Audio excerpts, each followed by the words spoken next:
भाई उस ज्ञान फैलने का फायदा तभी है ना जब हमारे जीवन में कोई उससे फायदा हो, है ना। भाई अमेरिका में क्या हो रहा है, जापान में क्या हो रहा है, हमें उससे क्या लेना देना। हमारे जीवन में कौन कौन सी समस्याएं हैं, उनका समाधान कैसे हो, भाई हमें इसी से तो लेना देना है ना भाई। हाँ, तो आज ऐसी ही हमें कहानी लेकर आए हैं और वो कहानी है विजय की। तो मुझे ढूंढ रहे और मैं तुम्हारा यहाँ इंतजार कर रहा हूँ, ये बात है।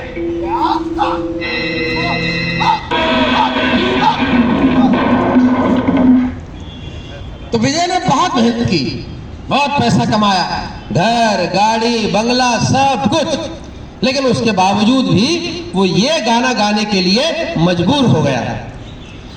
बहुत कुछ पर कमाई डूब जाती है, कमाता हूँ बहुत कुछ पर कमाई डूब जाती है, कुछ इनकम टैक्स ले जाता है, कुछ बीबी उड़ाती है, कुछ इनकम टैक्स ले जाता है, कुछ बीबी उड़ाती है, कमाता हूँ बहुत।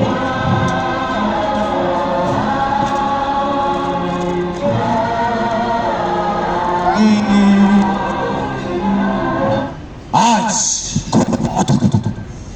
जो आदमी आज तक तुम्हारी मंदिर की सीढ़ियां नहीं चढ़ी, जिसने आज तक तुम्हारे सामने सर नहीं झुकाया, हाथ नहीं जोड़ा, वो आज तुम्हारे सामने हाथ फैलाए खड़ा है। बहुत खुश हूं कि आज मैं हार गया, लेकिन तुम जानते कि मैं यहां क्यों आया हूं? क्यों क्यों क्यों? दोस्तों, आप में से कोई जानता है क्या? आप में से देखिए, जब हमारी जिंदगी खुशहाल चल रही होती है तब हम मंदिर की सीढ़ी नहीं चढ़ते, और जैसे ही हमारी जिंदगी में कोई परेशानी आती है तब हमें नानी तो क्या माता तो याद आ जाती है। अब देखिए, परेशानी हो बहन की शादी की, बच्चों की पढ़ाई की, और वैसे भी जवानी के जोश में तो हम अक्सर एंग्री यंग मैन होते हैं, इनकी तरह।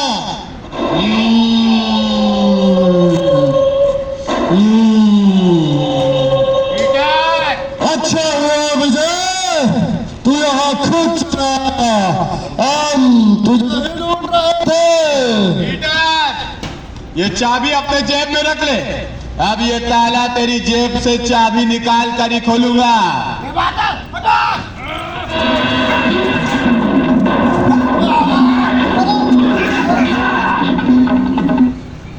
दोस्तों, अक्सर जवानी में हम कई लापरवाही कर देते हैं, अपनी जान तक के बारे में नहीं सोचते।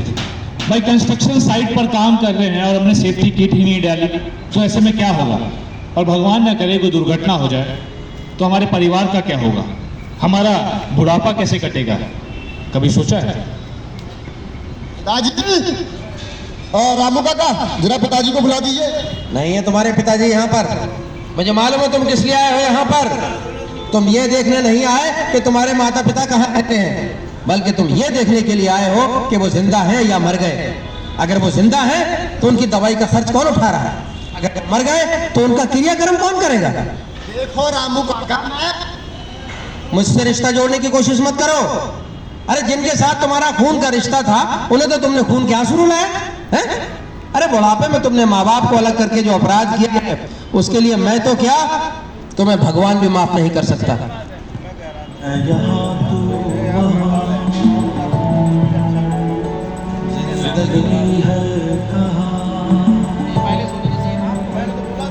मैं यहाँ तू वहाँ। पता नहीं था क्या कैसे है सब प्रोग्राम में, ये बराबर में हो तो बाप बता तो आदमी रखते होता है। जिंदगी है कहाँ?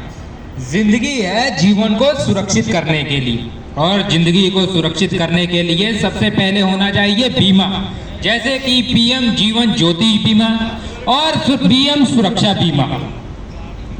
बाबू इंश्योरेंस करा लो, मिस्टर इंश्योरेंस करा लो, जितना पैसा डालो तुम उससे दुगना पालो तुम।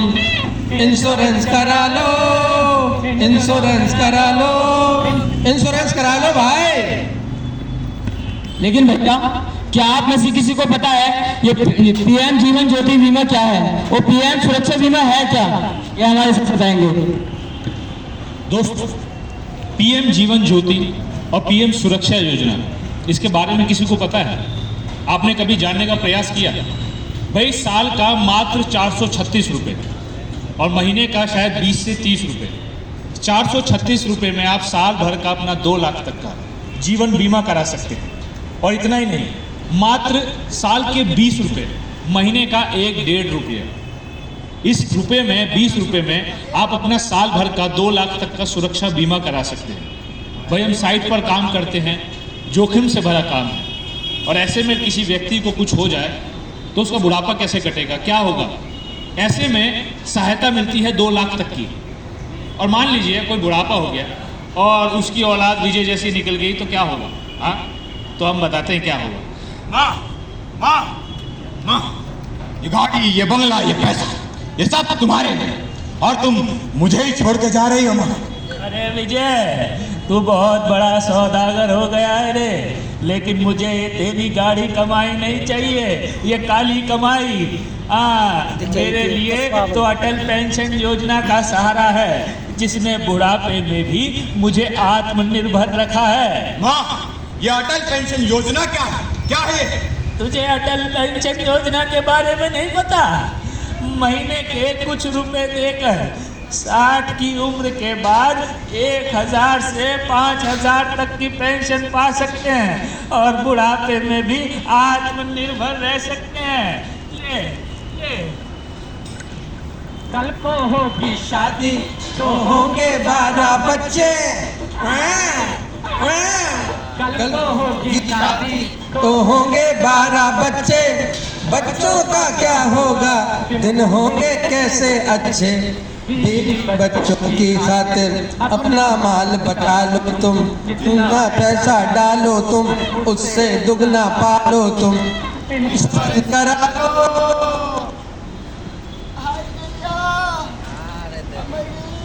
राधा, राधा, राधा, तूने जो हमें खुशखबरी दी है, मजा आ गया। लेकिन विजय, इनके आ जाने से तो खर्चे और बढ़ेंगे ना। अरे हड़बड़ाती काहे को है? कलेजा साथ चाहिए और हाथन में जोर, सब हो जाए। और ये अपने आने वाले छोटे ठाकुर है ना, इनकी पढ़ाई से लेके लगन सगन सब हो जाएगा। और अब तो सरकार भी मदद कर रही है कंस्ट्रक्शन साइट पे काम करने वाले वर्कर्स की अपनी विभिन्न योजनाओं के माध्यम से। अब ज्यादा हिलो डुलो मत, चलो चलो। जी हाँ, बिल्कुल सही कहा कि जिंदगी में उतार चढ़ाव तो आते जाते रहेंगे, लेकिन थोड़े से ज्ञान से आप जिंदगी को आसान कर सकते हो। जैसे कि कंस्ट्रक्शन साइट पर काम करने वालों की सभी समस्याओं को ध्यान में रखते हुए और उनकी समस्या के लिए सरकार ने बहुत सारी योजनाएं लेकर आए हैं, जैसे कि पीएम जीवन ज्योति योजना, पीएम सुरक्षा बीमा योजना और यहाँ तक कि अटल पेंशन योजना। ठीक है जी। और यहाँ तक कि बच्चों की पढ़ाई और शादी के लिए भी उनके सहयोग में देने के लिए बहुत सारी योजनाएं हैं। तो आपको बस इन योजनाओं के बारे में थोड़ी सी जानकारी लेनी है और इनका लाभ उठाना है। इन सब की योजनाओं के बारे में जानिए और अपने जीवन में बन जाइए हीरो। दोस्तों, अब ईपीएफ का लाभ उठाइए। ईपीएफ यानी एम्प्लॉइज प्रोविडेंट फंड, जो बनता है आपकी रिटायरमेंट का सहारा। आपकी बेसिक सैलरी का 12% हम देंगे और 12% आप सेव कीजिए, ताकि रिटायरमेंट के बाद ये सारा पैसा होगा आपकी रिटायरमेंट का सहारा। दोस्तों, वैसे कितने लोगों का ईपीएफ कटता है यहाँ पे? पीएफ कटता है किसी का? करते हैं, बता दो। किसी का नहीं कटता। और आपने इसकी जानकारी भी नहीं ली कभी कि हमारा पीएफ कटता है कि नहीं। क्यों? देखिए, अगर आप 12% खुद जोड़ते हैं, अगर आप अपना 12% सेव करते हैं तो 12% आपका वेंडर भी देता है और ये 24% बाद में आपको जाके मिलता है। अगर आप पीएफ नहीं कटवाते, और पीएफ का एक और फायदा है, भगवान ना करे कल को कोई चोट आ जाए या कोई दिक्कत हो जाए, ये इसमें इंश्योरेंस भी मिलता है, तो आपके परिवार को 7 लाख तक का सहायता भी दी जाएगी। तो अपने पीएफ का ध्यान रखिए, उसमें यूएन नंबर मिलता है। अगर आप यहाँ आज काम कर रहे हैं, कहीं और जाएंगे तो आपका यूएन नंबर होगा, क्योंकि जो आप पीएफ कटवा रहे होंगे तो वो आपको पता चलता रहेगा कि मेरा पीएफ कितना जुड़ गया है। और दोस्तों, इतना ही नहीं, जितने भी रजिस्टर्ड कंस्ट्रक्शन वर्कर्स हैं उनके लिए कई प्रकार की योजनाएं हैं।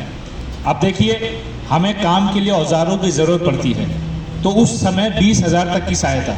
भाई घर बनाना है, अगर आपकी मेंबरशिप को 3 साल हो गए हैं, लगातार आप 3 साल से रजिस्टर्ड कंस्ट्रक्शन वर्कर हैं, तो आपको 3 लाख तक की सहायता मिलेगी घर बनाने के लिए। और इतना ही नहीं, बच्चों की पढ़ाई से लेकर उनकी शादी तक। भाई अगर बेटी की शादी कर रहे हैं तो 51,000 तक की सहायता, अगर बेटे की शादी कर रहे हैं तो 35,000 तक की सहायता। दोस्तों, कंस्ट्रक्शन अकेडमीज खुल रही हैं, व्यावसायिक प्रशिक्षण दिया जा रहा है आपको और आपके परिवार को। और इतना ही नहीं, मान लीजिए बच्चा होने के समय में भी सहायता मिलेगी।